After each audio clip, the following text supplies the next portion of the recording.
다른 사람들이 지켜보는 가운데서 일하는 걸 좋아하나 보죠. 우리 집 수도수리공은 안 그래요. 나도 안 그렇습니다. 누군가 지켜보는 가운데서 글을 쓰는 건 7살 이후로는 안 했어요. 혼자서 하고 싶은 일들이 있는 법이죠. 내가 평론을 쓰는 건 나한테 그런 일들 중에 하나입니다. 죄송합니다만 방해하지 않겠다고 약속합니다. 소리내지 않아요. 그냥 여기서 보기만 하겠습니다. 불공평합니다. 당신은 나한테 작품 쓰는 걸 보여준 적이 없지 않습니까? 당신이 부탁했던가요?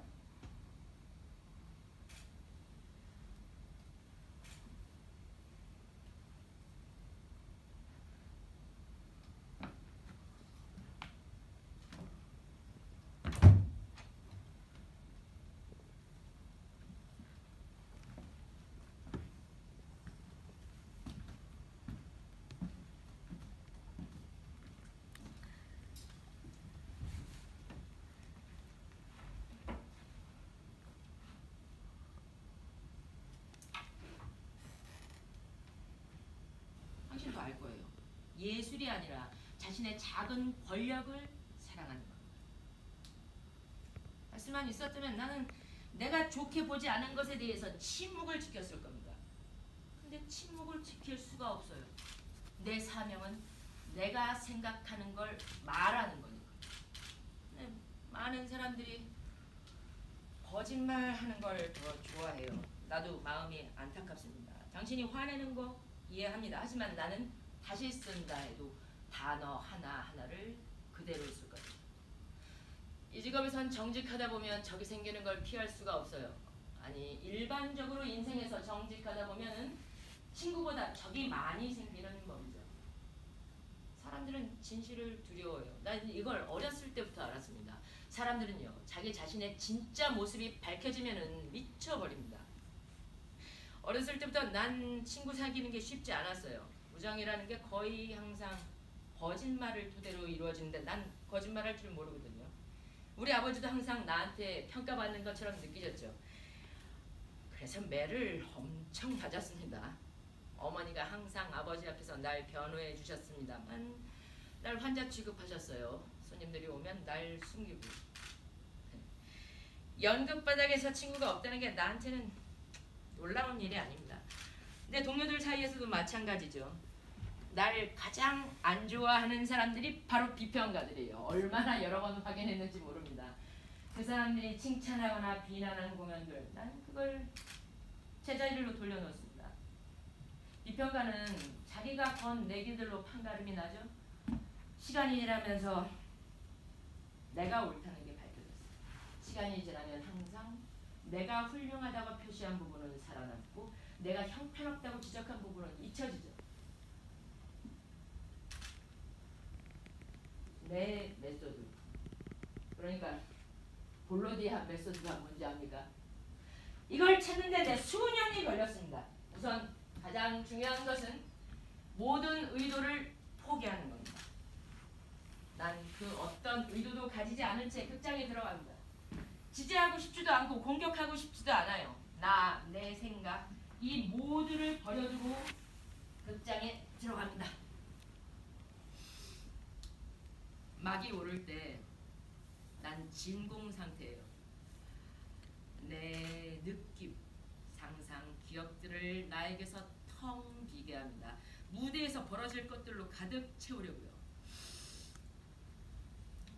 어떤 때는 작품이 내 내면에 격정을 일으킵니다. 또 어떤 때는 뭐 이런 경우가 더 많지만 작품이 날 제압하지 못해요. 이런 경우에 내가 본 것은 완성작이 아니라 초벌 스케치인 거죠. 그러면 나는 작품이 나한테 제시한 길을 받아들이지 않고 나만의 길을 개척합니다.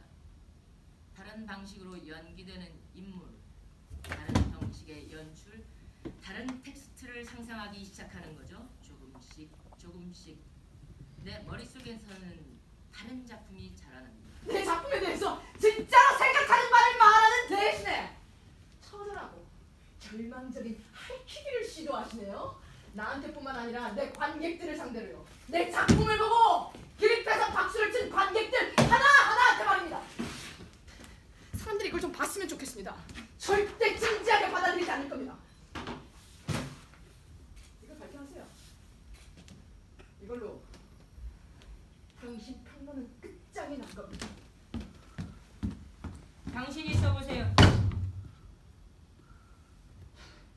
부정적인 마음이 내 펜을 움직였다는 걸 확인시켜 주세요. 당신 지금 날 모욕하고 있는 겁니다. 평론을 쓸 때 난 분노나 동정심으로 하지 않아요. 누군가에게 상처를 주거나 기쁨을 주기 위해서 글을 쓰지 않아요. 오직 연극에 대한 생각만으로 씁니다. 설령 내가 당신을 싫어한다고 해도 그건 내 평론에 영향을 미치지 않아요. 내가 당신 작품의 가치를 알아볼 만한 능력이 안 된다는 것은, 그것도 사적인 감정으로 인해 그렇다는 것은 날 모욕하는 겁니다.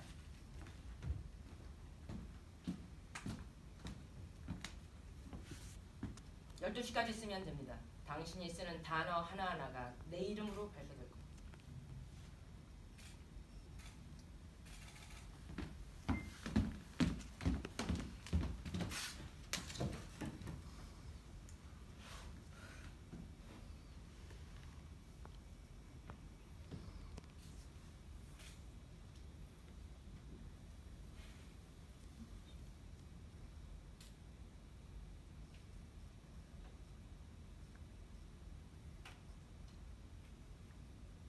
자, 스카르파, 내일 신문 평론 자리를 빈칸으로 둘 생각은 아니겠죠?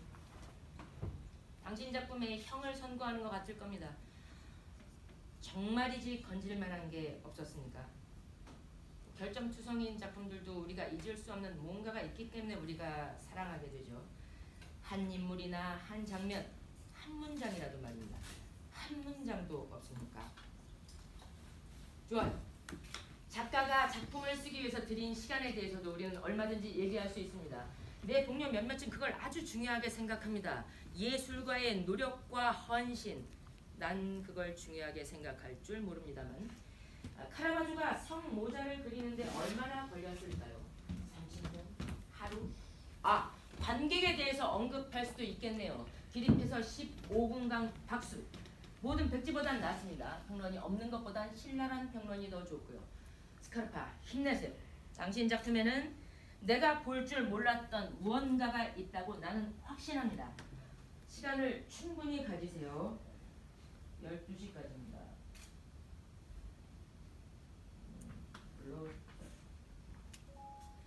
이 악당을 찾아내라, 에드먼드. 네가 손해볼 건 없을 거다. 조심스럽게. 그런데 고결하고 진실된 켄트가 추방을 당했어. 정직이 죄라고? 이상해.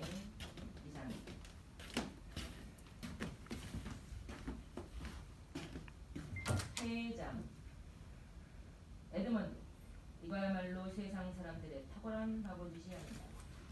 우리가 불운에 빠졌을 때 그건 종종 우리의 행동이 지나쳤기 때문인데, 우리의 재난을 태양이나 달이나 별들의 탓으로 돌리다니.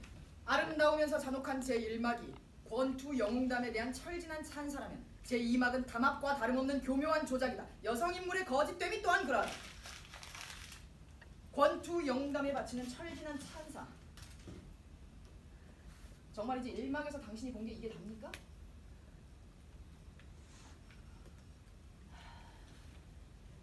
당신 잘못만은 아니에요. 공연이 그걸 혼동하게 했어요. 그렇게 이쁜 무대에서 연출이 아무것도 이해하지 못했습니다. 그러니까 무대가 그렇게 예쁜 것들로 가득 찼죠. 연출이 뭐하세요? 할머니, 내가 무서워요? 가베스는 오른주먹을 들어 왼쪽 뺨을 날릴 것처럼 보인다. 기다렸다가 왼쪽 주먹을 날린다. 에릭은 피한다. 그곳에 틈이 있다. 에릭이 그 틈을 통해서 가베스의 머리 위로 주먹을 날린다.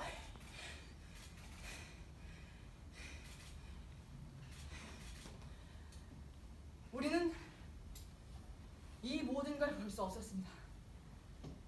연출이 보도록 내버려두지 않았죠.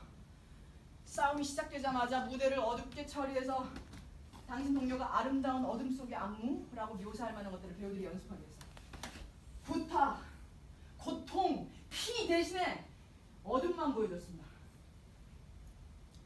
난 이해되는데요. 구타, 고통, 피 이런 건 극장에서 모두 다 거짓말입니다. 관객이 원하면 진실이 될 겁니다. 관객이 보기를 원하도록 만드는 것, 이게 배우라는 직업의 기본이죠. 관객이 보기를 원하면 무대는 구타, 고통, 피로 가득 찰 겁니다. 관객이 보기를 원하면 에릭이 찢어놓은 타우베스의 눈썹에서 피가 솟구치는 게 보일 겁니다.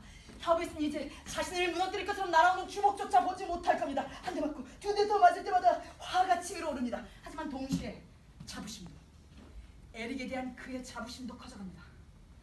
분노에 차있던 꼬마 녀석이 남자가 된 겁니다.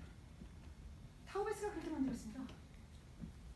강철 같은 팔, 우영수 같은 발동작은 타우베스의 위대한 걸작품이죠. 에릭이 타우베스의 오른쪽 얼굴을 향하여 정확한 펀치를 연달아 날립니다. 타우베스는 맞으면서 생각합니다. 에릭은 아직 권순수가 아니다. 아직 가장 중요한 게 부족하다. 하지만 타우베스는 펀치를 되돌릴 시도조차 하지 못합니다. 온 힘을 다해야 겨우 몸을 가릴 수 있습니다. 사방에서 에릭이 나타납니다. 하복부가 아파옵니다. 얼굴이 불타오릅니다. 얼마나 글러브를 벗어던지고 싶은지, 얼마나 심장을 뽑아버리고 싶은지 모릅니다. 원투! 한 대가 타우베스의 가슴 위에 떨어지는 망치 같습니다. 에릭은 망치 같은 주먹을 허공에서 멈춘다. 아니, 난 이렇게 이기지 않겠어. 마치 종이 울린 듯 에릭은 자신의 코너로 물러나 타우베스가 숨을 쉴 수 있도록 해줍니다.